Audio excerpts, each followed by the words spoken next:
کی شروعات میں کالے چوغے میں ملبوس میگنس تیزی سے گھوڑا دوڑا رہا ہوتا ہے اور کہتا ہے ہمیں مقدس امانتوں کو کراسے صاحب تک لے جانا ہوگا، جلدی کرو جلدی۔ یہ کہتے ساتھ وہ اپنے سپاہیوں کے ساتھ گھنے جنگل میں آگے بڑھتا ہی چلا جاتا ہے۔ ادھر کائی قبیلے کے زندان میں ہزال بہت بے چین ہوتی ہے اور اپنا چوغا اتار دیتی ہے، پھر ناٹک کرتے ہوئے کہتی ہے اللہ اللہ میں مر رہی ہوں، بہنوں میری مدد کرو۔ یہ سن کر باہر موجود خواتین اندر آ جاتی ہیں تو ہزال ان سے کہتی ہے مجھے شفا خانے میں لے چلو، میں مر جاؤں گی۔ رائستگی سے کہتی ہے اب تمہاری باری ہے سروجا۔ خواتین اسے سارا دیتے ہوئے وہاں سے لے جاتی ہے۔ باہر بیگم خاتون خواتین سے پوچھتی ہیں کیا باورچی خانے میں آپ کے علاوہ کوئی اور تھا؟ یاد کرنے کی کوشش کریں۔ تو حلوہ لے جانے والی خاتون کہتی ہے کوئی نہیں تھا، واللہ کوئی نہیں تھا۔ جواباً بیگم کہتی ہے غور سے سوچو، کیا باورچی خانے کے ارد گرد بیحان صاحب کے سپاہیوں میں سے تو کوئی نہیں تھا؟ اس لیے میں بالا خاتون وہاں پہ آتی ہیں اور یہ منظر دیکھ کر کہتی ہیں تم سے کس نے کہا کہ تم تحقیقات کرو خاتون؟ کیا یہ تمہارا فریضہ ہے؟ تمہیں جبکہ ابھی کرادین قلعے میں ہونا چاہیے تھا، تم یہاں کیا کر رہی ہو؟ تو بیگم خاتون کہتی ہے میں تمہاری پوتی کے قاتل کو تلاش کرنے کی کوشش کر رہی ہوں جو دراصل مجھے مارنا چاہتا تھا۔ بالا خاتون غصے سے کہتی ہیں نہیں، میں جانتی ہوں کہ تم کیا کرنے کی کوشش کر رہی ہو۔ تمہاری نیت قاتل کو سزا دینا نہیں بلکہ ہزال خاتون کو سزا دینا ہے، لیکن اب تم اپنی حد عبور کر رہی ہو۔ تم اب اپنے فریضے پر واپس جاؤ اور اب کے بعد کسی بھی ایسی چیز میں ملوث نہ ہونا جس کا تمہیں حکم نہ دیا گیا ہو۔ یہ سنتے ساتھ ہی بیگم خاتون چلی جاتی ہیں اور بالا خاتون خواتین سے کہتی ہے ہر کوئی کام پہ لگ جائے۔ ادھر سردار کرا سے خوش ہوتے ہوئے کہتا ہے مجھے کمانڈر لوکاس نے اتنا بڑا تحفہ دیا ہے جو اس جہان کے برابر ہے۔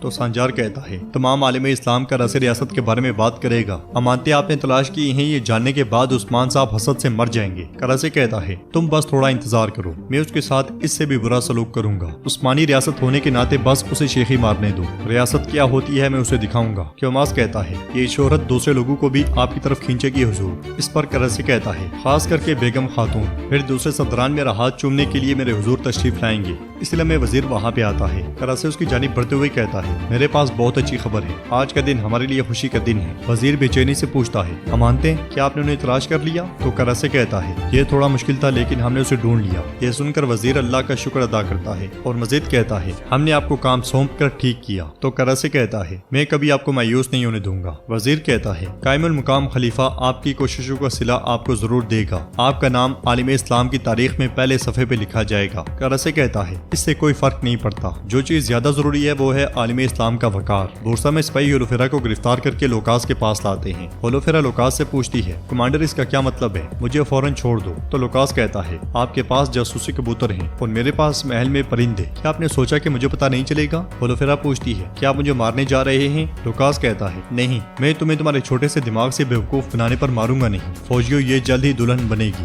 ہولوفیرا کہتی ہے میں آپ کا مطلب سمجھی نہیں۔ تو لوکاس کہتا ہے آپ کسی بھی وقت میں بازنطینی کماندار سے شادی کرنے جا رہی ہیں۔ یہ سن کر ہولوفیرا بہت زیادہ پریشان ہو جاتی ہے۔ ناظرین اس کے بعد ہم دیکھتے ہیں کہ میگنس اپنے سپاہیوں کے ساتھ خانقاہ کی جانب بڑھ رہا ہوتا ہے۔ وہ جیسے جیسے آگے بڑھتا ہے راستے میں سپاہی تعینات کرتا جاتا ہے، مگر باہر کھڑے اس کے دو سپاہی شکار بن جاتے ہیں۔ انہیں مارنے والے عثمان صاحب ہوتے ہیں جو تیزی سے آگے بڑھتے ہیں اور کہتے ہیں خانقاہ کا گھیراؤ کرو سپاہیوں۔ یہ کہتے ساتھ ہی عثمان صاحب تیزی سے آگے بڑھتے ہیں، راستے میں کھڑے سپاہیوں کا کام برہان اور بران تمام کر دیتے ہیں اور عثمان صاحب لوکاس کے پیچھے پیچھے ہوتے ہیں۔ بلندی پر کھڑے سپاہیوں کو بھی بران تیر دے مارتا ہے۔ ادھر میگنس خفیہ مقام پہ موجود ہوتا ہے، صندوق نیچے آتا ہے تو وہ اس کی زنجیریں توڑ دیتا ہے اور اسے اٹھا کر جیسے ہی باہر آتا ہے عثمان صاحب اور ان کے سپاہی اس تک پہنچ جاتے ہیں۔ عثمان صاحب میگنس کو پکارتے ہیں، میگنس بھاگتے ہوئے کہتا ہے مار ڈالو اسے۔ بازنطینی ان کے راستے میں حائل ہوتے ہیں اور میگنس بھاگ نکلتا ہے۔ عثمان صاحب اور ان کے جانباز بازنطینیوں پہ ٹوٹ پڑتے ہیں اور میگنس صندوق لے کر ایک رسی کے ذریعے نیچے اتر جاتا ہے۔ آگے بڑھتے ہوئے عثمان صاحب راستے میں موجود تمام کافروں کو مار گراتے ہیں اور پھر میگنس کو بلاتے ہوئے کہتے ہیں میگنس تم خوش قسمت ہو کہ تمہارے پاس امانتیں ہیں۔ عثمان صاحب کو نیچے آتا ہوا دیکھ کر رسی کی بنی سیڑھی کو میگنس آگ لگا دیتا ہے اور کہتا ہے تمہیں امانتیں کبھی نہیں ملیں گی عثمان۔ یہ کہتے ساتھ ہی وہ گھوڑے پر سوار ہو کر وہاں سے نکل جاتا ہے۔ آگ کے قریب پہنچتے ساتھ ہی عثمان صاحب وہاں سے کود جاتے ہیں اور التوتان عثمان صاحب کے لیے نیچے تیار کھڑا ہوتا ہے۔ عثمان صاحب ایک لمحہ بھی ضائع نہیں کرتے اور التوتان پہ سوار ہو کر اس کے پیچھے نکل پڑتے ہیں۔ شفا خانے میں ہزال لیٹی ہوتی ہے اور زبردست ناٹک کرتی ہے۔ یہ دیکھ کر طبیبہ اسے پرسکون کرنے کی کوشش کرتی ہے اور سونے کی دوائی پلانے کی کوشش کرتی ہے مگر ہزال نہیں پیتی۔ وہ مسلسل ساروجا ساروجا پکارتی ہے کہ اس لیے میں باہر سے دائی کو کسی کے آنے کی آواز سنائی دیتی ہے۔ وہ جلدی سے باہر آتی ہے جہاں پہ ایک سپاہی زخمی ہوتا ہے۔ دوسری طرف سے ساروجا ایک گھوڑا گاڑی لے کر وہاں پہنچ جاتا ہے اور ہزال کو بلاتے ہوئے کہتا ہے ماں آ جاؤ۔